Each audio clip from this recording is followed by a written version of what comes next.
ಮೈಸೂರಿನಲ್ಲಿ ಕಾಂಗ್ರೆಸ್ ಜೆಡಿಎಸ್ ನಡುವೆ ಹೊಂದಾಣಿಕೆ ಆಗ್ತಾನೆ ಇಲ್ಲ. ಇವತ್ತು ಸಚಿವ ಜಿಟಿ ದೇವೇಗೌಡ ನೇತೃತ್ವದಲ್ಲಿ ಜೆಡಿಎಸ್ ಕಾರ್ಯಕರ್ತರ ಸಭೆ ಕರೆಯಲಾಗಿತ್ತು. ನೀವೆಲ್ಲ ಸೇರಿ ಕಾಂಗ್ರೆಸ್ ಪರ ಪ್ರಚಾರ ಮಾಡ್ರಪ್ಪ ಅಂದಿದ್ದೆ ತಡ ಮೋದಿ ಪರ ಜೈಕಾರ ಕೂಗಕ್ಕೆ ಶುರು ಮಾಡಿಬಿಟ್ರು. ಅದ್ಯಾಕೆ ಅಂತೀರಾ? ಬನ್ನಿ ತೋರಿಸ್ತೀವಿ. ಮಡಿಕೆಯಲ್ಲಿ ನೀರು ತುಂಬಿಸಲು ದೋಸ್ತಿಗಳ ಯತ್ನ. ಮೈಸೂರು ಜೆಡಿಎಸ್ ಸಭೆಯಲ್ಲಿ 20 ನಿಮಿಷ ಹೈಡ್ರಾಮಾ.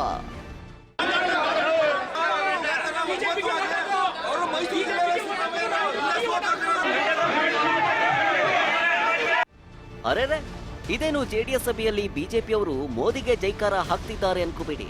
ಯಾಕಂದ್ರೆ ಇದು ಜೆಡಿಎಸ್ ಸಭೆನೆ. ಇವರೆಲ್ಲ ಜೆಡಿಎಸ್ ಮುಖಂಡರು, ಕಾರ್ಯಕರ್ತರೆ. ಆದ್ರೆ ಕಾಂಗ್ರೆಸ್ ಮೇಲಿನ ಕೋಪಕ್ಕೆ ಬಿಜೆಪಿಗೆ ಜೈಕಾರ ಹಾಕ್ತಿದ್ದಾರಷ್ಟೇ.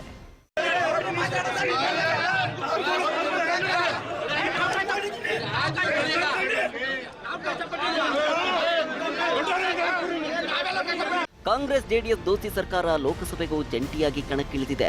ಬಹುತೇಕ ಎಲ್ಲಾ ಲೋಕಸಭಾ ಕ್ಷೇತ್ರಗಳಲ್ಲೂ ಜಂಟಿಯಾಗಿ ಪ್ರಚಾರ ಕಾರ್ಯ ನಡೀತಿದೆ. ಆದರೆ ಮಂಡ್ಯ, ಮೈಸೂರಿನಲ್ಲಿ ಎಲ್ಲವೂ ಸರಿಯಿಲ್ಲ. ದೋಸ್ತಿಗಳ ನಡುವೆ ಭಿನ್ನಾಭಿಪ್ರಾಯ, ಅಸಮಾಧಾನ ಕಡಿಮೆಯಾಗಿಲ್ಲ ಅನ್ನೋದಕ್ಕೆ ಇವತ್ತು ಮೈಸೂರಿನಲ್ಲಿ ನಡೆದ ಜೆಡಿಎಸ್ ಸಭೆಯ ಹಂಗಾಮವೇ ಸಾಕ್ಷಿಯಾಗಿದೆ.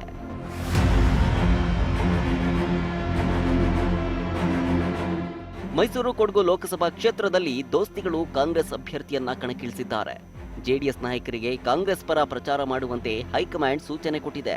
ಆದರೆ ಕಾಂಗ್ರೆಸ್ ಪರ ನಾವ್ಯಾಕೆ ಪ್ರಚಾರ ಮಾಡಬೇಕು? ವಿಧಾನಸಭೆ ಚುನಾವಣೆ ವೇಳೆ ನಮ್ಮ ಮೇಲಾಕಿರೋ ಕೇಸ್ಗಳಿಂದಾಗಿ ನಾವು ಕೋರ್ಟು, ಕಚೇರಿ ಅಲಿತಿದ್ದೀವಿ.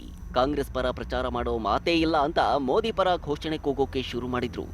20 ನಿಮಿಷಗಳ ಕಾಲ ನಡೆದ ಹೈಡ್ರಾಮಾ ತಣ್ಣಗಾಗಿಸಲು ಜಿಟಿಡಿ ಇನ್ನಿಲ್ಲದ ಸರ್ಕಸ್ ಮಾಡಿದ್ರು. ನೀವು ಕಾಂಗ್ರೆಸ್ ಅಭ್ಯರ್ಥಿ ಮಾಡಿ ಅಂತ ಹೇಳ್ತಾ ಇದ್ದೀರಿ. ನನ್ನ ಬಸ್ಸು ಸೀಜ್ ಆದ್ದು ಇನ್ನೂ ಬಿಡುಗಡೆ ಆಗಿಲ್ಲ. ನಾನು ಅಟ್ರಾಸಿಟಿ ಹಾಕಿದ್ದಾರೆ, ಅದು ಇನ್ನೂ ಹೋಗಿಲ್ಲ. ಇನ್ನೂ ನಾವು ಸ್ಟೇಷನ್ ತಿರುಗ್ತಾ ಇದ್ದೀವಿ. ಚುನಾವಣೆ ಸಂದರ್ಭದಲ್ಲಿ ಬಂದು ಸೈನ್ ಹಾಕಬೇಕು ಅಂತೇಳಿ ಮಾಡ್ತಿದ್ದಾರೆ. ಇನ್ನು ಹಿಂದ್ಗಡೆ ಇದ್ದವರು ಮಂಡ್ಯದೆಲ್ಲ ಅವ್ರು ಮಾಡ್ತಾ ಇಲ್ಲ, ನಾವ್ಯಾಕೆ ಮಾಡಬೇಕು?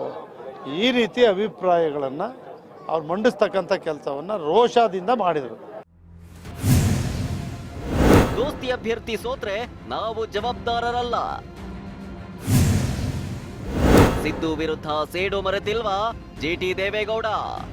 ಹೌದು, ಸಚಿವ ಜಿಟಿ ದೇವೇಗೌಡಗೆ ಮಾಜಿ ಸಿಎಂ ಸಿದ್ದರಾಮಯ್ಯ ಮೇಲಿನ ಕೋಪ ಇನ್ನೂ ಕಡಿಮೆಯಾಗಿಲ್ಲ. ಆದ್ರೂ ಇವತ್ತು ಜೆಡಿಎಸ್ ಕಾರ್ಯಕರ್ತರ ಸಭೆ ಕರೆದು ಭಿನ್ನಮತ ಶಮನಕ್ಕೆ ಯತ್ನಿಸಿದ್ರು. ಆದ್ರೆ ಸಭೆಯಲ್ಲಿ ಹೈಡ್ರಾಮಾ ಕ್ರಿಯೇಟ್ ಆಗ್ತಿದ್ದಂತೆ ದೋಸ್ತಿ ಅಭ್ಯರ್ಥಿ ಸೋತ್ರೆ ನಾವು ಜವಾಬ್ದಾರಿ ಅಲ್ಲ ಅಂತ ಬಹಿರಂಗವಾಗಿ ಹೇಳಿಕೆ ನೀಡಿದ್ರು.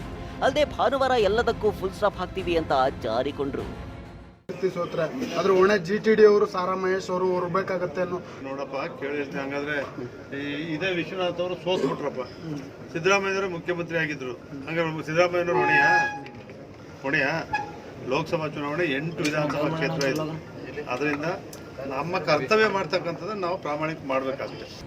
ಇನ್ನು ಇದೇ ವಿಚಾರವಾಗಿ ಬೆಂಗಳೂರಿನಲ್ಲಿ ಮಾತನಾಡಿದ ಸಿದ್ದರಾಮಯ್ಯ ನಾಳೆ ಜಿಟಿಡಿ ಜೊತೆ ಮಾತಾಡ್ತೀನಿ ಅಂತ ಹೇಳಿದ್ರು.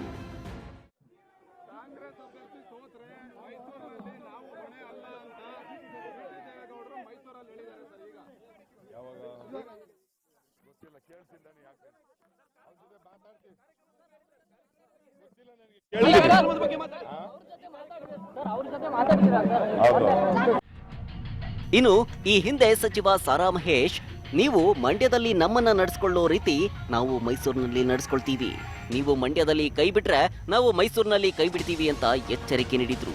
ಮಂಡ್ಯದಲ್ಲಿ ಚಲುವರಾಯಸ್ವಾಮಿ ಹಿಂಬಾಗಿಲಿನಲ್ಲಿ ಪಕ್ಷೇತರ ಅಭ್ಯರ್ಥಿಗೆ ಬೆಂಬಲ ಕೊಡ್ತಿದ್ದಾರೆ. ಹೀಗಾಗಿ ಮೈಸೂರಿನಲ್ಲಿ ಕಾಂಗ್ರೆಸ್ಗೆ ತೆನೆ ಹೊತ್ತವರು ಕೈ ಕೊಡ್ತಿದ್ದಾರಾ ಅನ್ನೋ ಅನುಮಾನವೂ ವ್ಯಕ್ತವಾಗ್ತಿದೆ. ಒಟ್ನಲ್ಲಿ ಮೈಸೂರಿನಲ್ಲಿ ಜೆಡಿಎಸ್ ನಾಯಕರು ಹಾಗೂ ಮುಖಂಡರ ನಡುವೆ ತೀವ್ರ ಕುತೂಹಲ ಮೂಡಿಸಿದೆ. ಭಿನ್ನಮತ ಮೂಟೆ ಕಟ್ಟಿ ದೋಸ್ತಿ ಅಭ್ಯರ್ಥಿ ಗೆಲುವಿಗೆ ಶ್ರಮಿಸ್ತಾರಾ, ಇಲ್ಲ ಸಿದ್ದು ಮೇಲಿನ ಸೇಡನ್ನೇ ಮತ್ತೆ ತೀರಿಸಿಕೊಳ್ತಾರಾ? ಭಾನುವಾರ ನಡೆಯಲಿರೋ ಕೈತೆನೆ ಸಭೆಯಲ್ಲಿ ಎಲ್ಲಾ ಭಿನ್ನಮತಕ್ಕೂ ಫುಲ್ ಸ್ಟಾಪ್ ಬೀಳುತ್ತಾ ಕಾದು ನೋಡಬೇಕಿದೆ. ಸುರೇಶ್, TV5, ಮೈಸೂರು.